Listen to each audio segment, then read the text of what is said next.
नारी शक्ति जागरण की अध्यक्षता अमिता शर्मा जी पिछले लगभग 40 वर्षों से समाज में महिला सशक्तिकरण की अलग जगा रही हैं।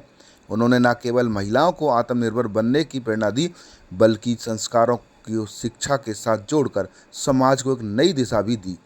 उनके प्रयासों से अनेक महिलाओं और बच्चों को जीवन जीने का नया तरीका, नई सोच और आगे बढ़ने का उत्साह मिला।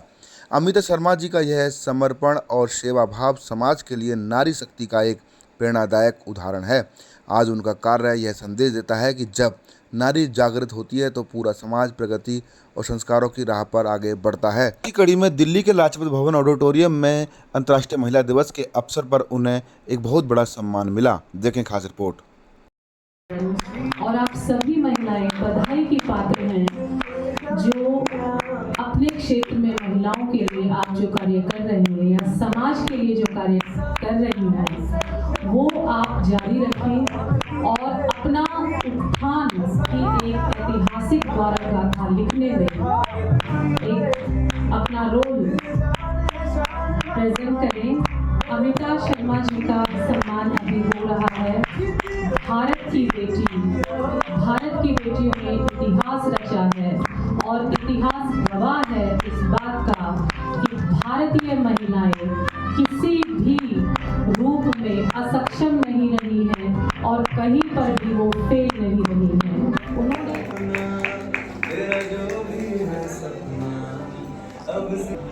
सपने सच करने की तेरी बारी।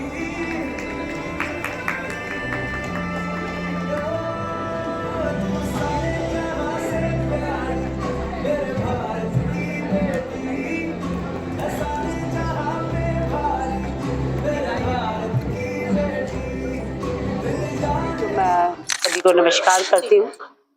और ये शक्ति अवार्ड हमारा शक्ति अवार्ड नहीं है, किसी एक विषय का तो शक्ति अवार्ड नहीं मिल सकता।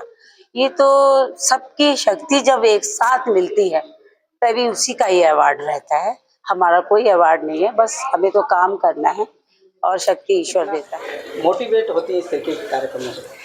देखिए, जब भी कोई कैसा भी सम्मान हो, चाहे छोटा हो या बड़ा हो, सम्मान तो सम्मान ही है। मुझे बहुत प्रसन्नता है और मैं बहुत ही भावुक हूँ, उत्साहित भी हूँ कि मेरे को आज इस सम्मान के लिए चुना गया है। किस फील्ड में आपको सम्मान मिला है और क्या कुछ कहेंगे उस फील्ड को लेकर? मेरे को सोशल वर्क और अपने कथक डांस के थ्रू सम्मान मिल रहा है।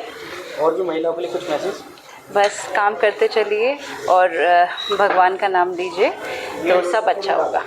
हमारी पिछली बहनें थी पहले बहुत देखा, मैंने तो 35 में शुरू किया था, 35 साल हो गए इसको शुरू करते करते।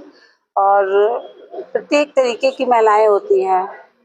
गरीब महिलाओं के लिए विशेषकर ये वर्ग होता है, मध्यम वर्ग के लिए जो सरकार उन्हें कोई सहायता नहीं देती थी, तो मध्यम वर्ग के लिए तो बहुत प्रॉब्लम रहती थी कि छोटे वर्गों को तो सभी कुछ मिल जाता है, सरकार उनकी तरफ देखती है, और अपर हैं वो तो खुद सक्षम रहते हैं। तो बीच के जो परिवार होते हैं उनकी तरफ पहले ध्यान नहीं दिया जाता था, तो हम अपर के लिए भी उतना ही काम करा। और तो जो गरीब महिलाओं के लिए काम करा वो विशेष ये काम है कि उनको अपने पैरों पे खड़ा करना।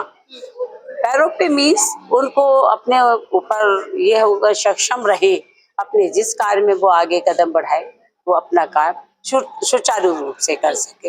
इस बहुत ये शिव जी का तो ये बहुत ही उनका समझ लो धनी है।